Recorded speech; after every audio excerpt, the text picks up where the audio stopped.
Good morning. So I thought we'd do a quick video this morning, a little teardown action. I haven't actually seen what this guitar looks like. Saw that it needs vintage photos. So we're going to take it apart. Oh, that's neat. Wow, that looks like it's in decent shape. I believe what did they say on the thing? 1974 Les Paul custom model. All right, let's take it out of the case. Oh, it's not too heavy.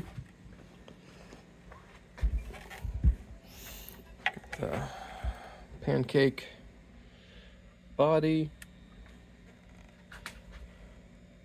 Looks like some minor dings and things. Top doesn't look too mismatched. This piece is kind of weird, but it's not so bad. Some of these things are so different. It looks like a gym floor.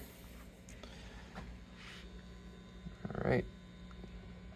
Okay, so we're gonna take it apart, see what the underside of the pickups look like, because that matters. Ooh, look at the witch hat knobs. Ooh, witch hat knobs. All right, well, you guys get in the holder and we'll tear her down. Pause. All right, so let's get this thing torn down. Look how the neck looks. Ooh, ee. Oh, that does not look okay. Yikes. This has a dip from here up. Ugh, that looks bad. How rattly is it?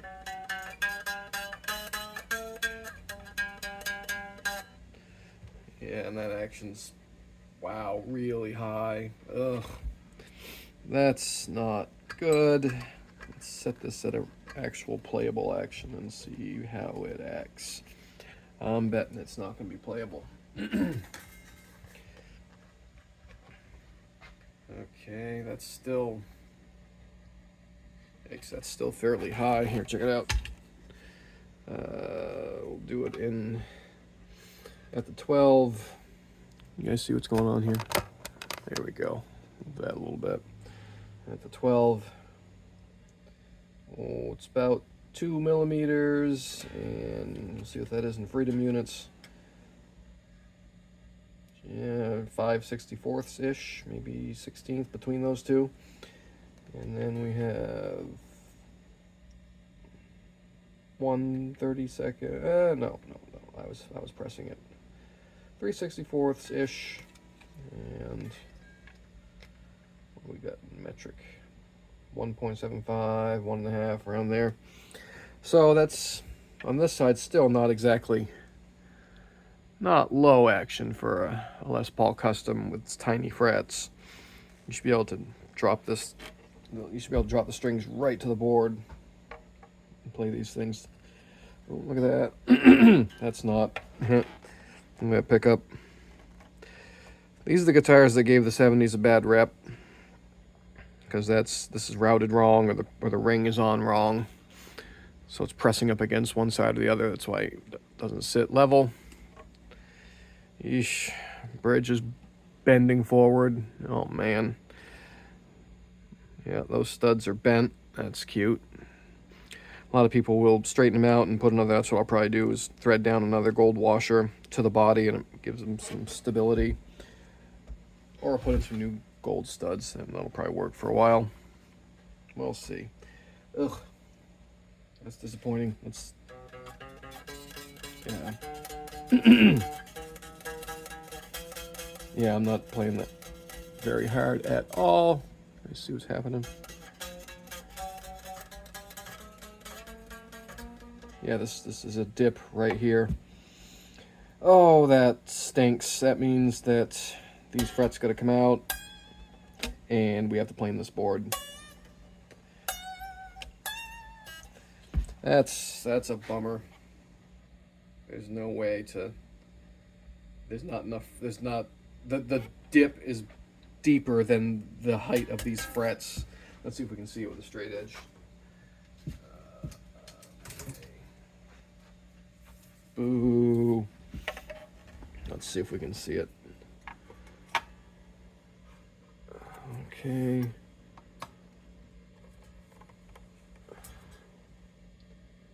Oh man, I don't know if you can kind of, I don't know if you guys can see it or not, but there's 100% a pothole right under, like, body.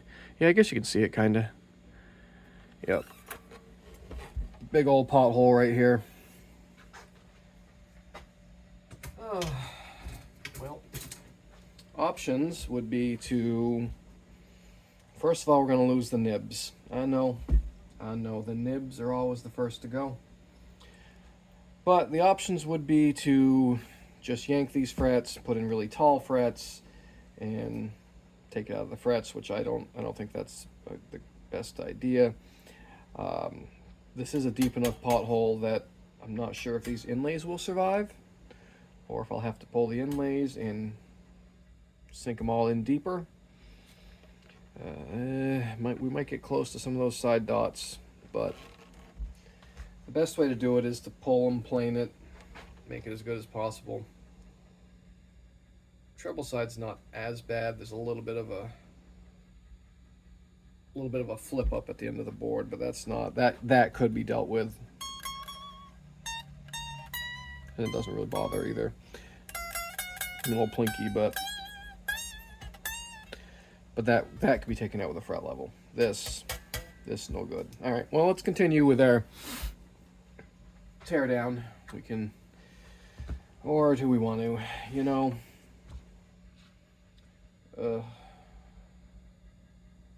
yeah, let's continue with our tear down. We know what we're gonna have to do. There's no way this thing's sellable in the condition it's in. So that's the option.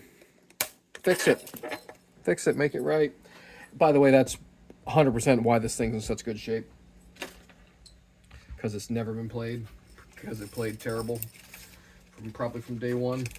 So somebody bought it, hung it up, stuck it under the bed, or just it kept getting sold and traded.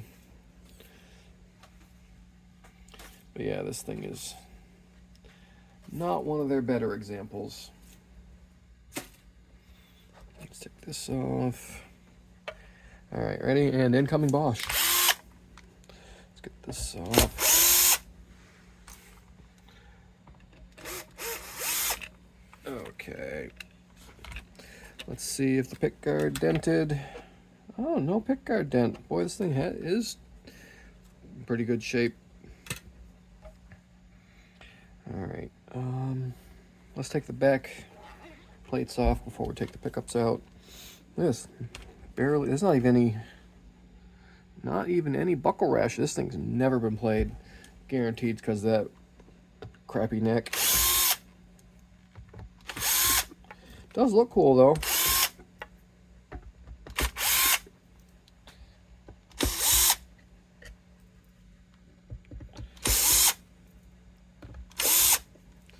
Okay, and one of those. All right, look at that. Check her out. Zoom right in there, huh? You know, let's get the super zoom going.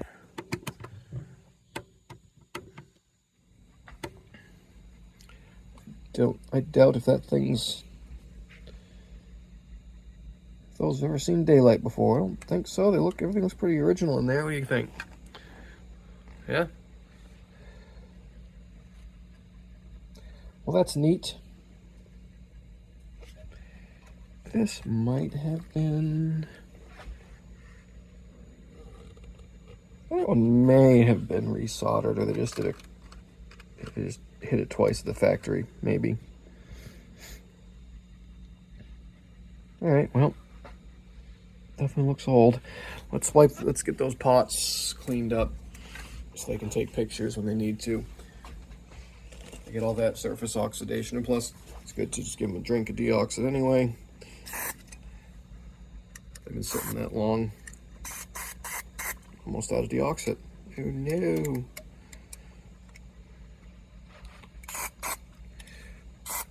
But yeah, just a little bit of that on top and it gets rid of all that oxidation crap. That's usually from the plastic off-gassing is what causes that stuff to get all that white powder in there. Although it was the 70s and 80s. I'm sure there's been other white powder in there. Huh? Now I can read all the writings. All right. Okay. Swing back out. Take pickups out.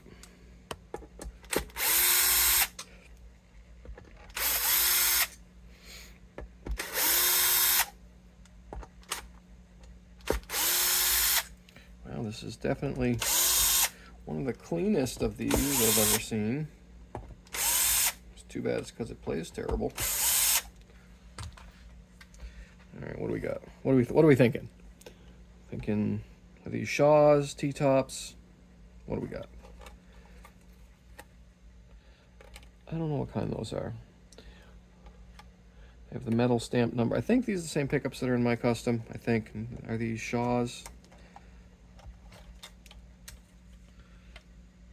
Oh, they sound real good in my guitar.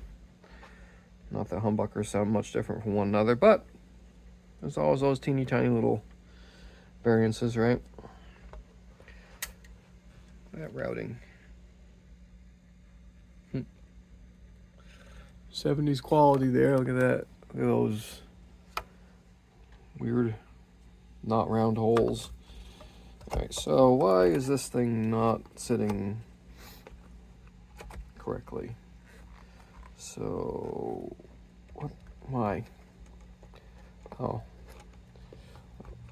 a little too wide for the hole, for the opening maybe? Or they just, yeah, see the screw holes don't line up right. Pickup wants to sit there and the screw holes are basically back there. Well, there's some tricks that I would do on a newer guitar maybe. I mean, you can move screw holes, believe it or not, with a punch or an awl. Just basically stick it right next to them and hit it with a hammer and it shifts them over a little bit. But I don't really want to do that with this. All the vintage weenies would yell at me. So we're not going to do that. We will put in some, see if these were bent or the holes are just drilled incorrectly. They're probably bent, just from sitting at tension for many years. Is that going to come out? Nope. Yeah, I bet those are bent. That's a trick of getting those out. Take a drill.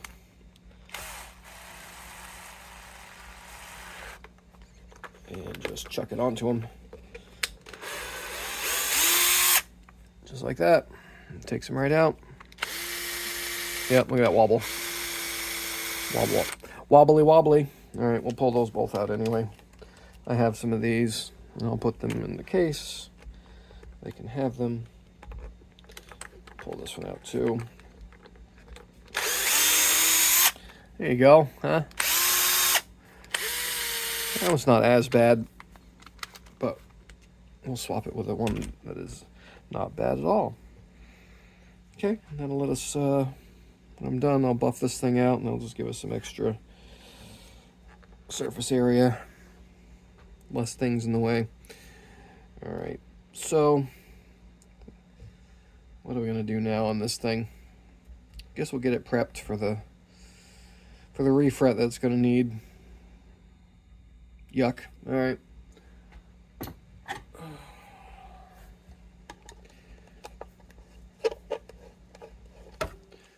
Might bounce this off the boss just to let him know. But usually the answer is, well, can't sell it as is, which is true. Can't sell it as is. I mean, you could, but that wouldn't be good.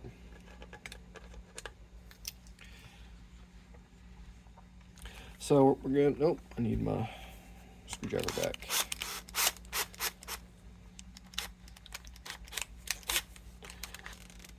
Okay. Whoop, you guys, there we go.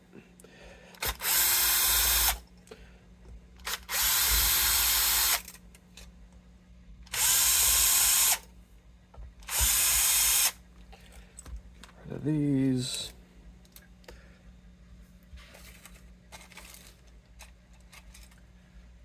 And we'll take these former employee business cards.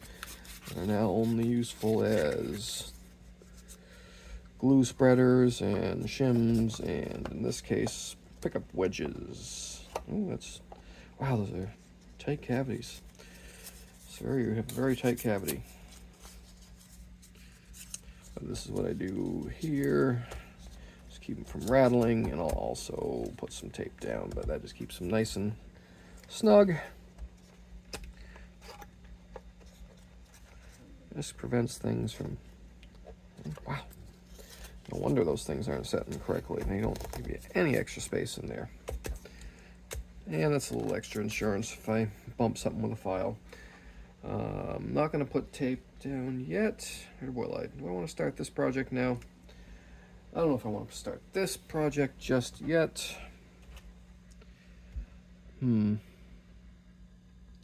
Alright, let's keep pulling it apart then. Alright, these are gonna come off easy. Alright.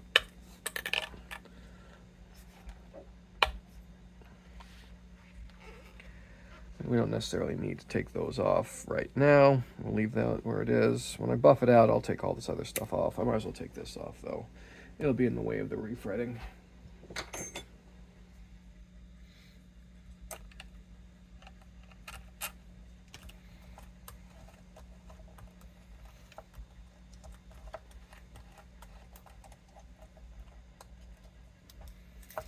Okay, tuck that switch in there. We'll tape it off on the back.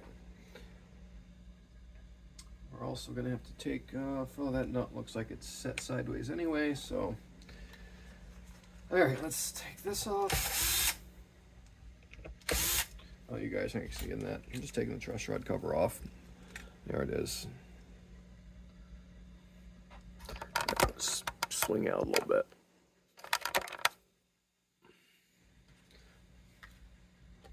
What's reflecting?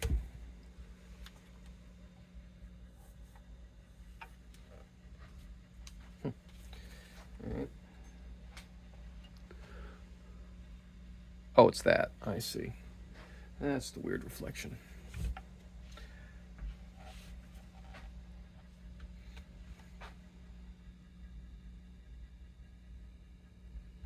Yeah, you can see it even with no tension. Let's see what the neck does when there's no tension on the truss rod. That often gives us a clue as to what's happening. Yeesh. Boy, that's bad. Boy, that's bad. It's almost like there's a bulge right there. Not good, guys. Not good. All right. Well, let's.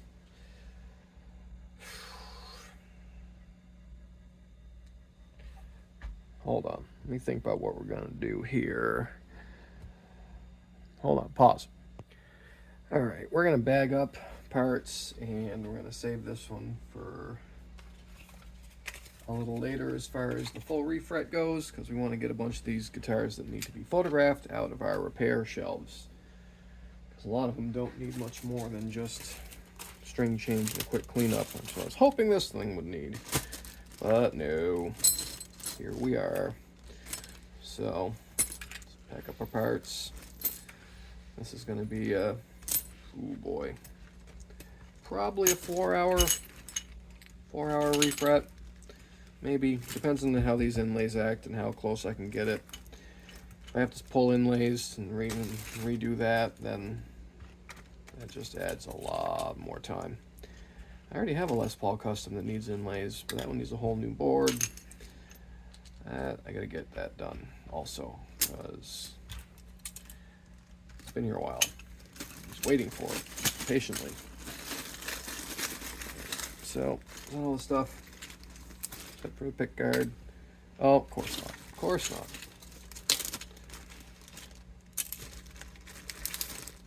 Alright. put this guy away. Hold on. All right, let's put this away, and thanks for watching. Not that there was a whole lot of action with this video, but it's neat seeing this whole guitar, right?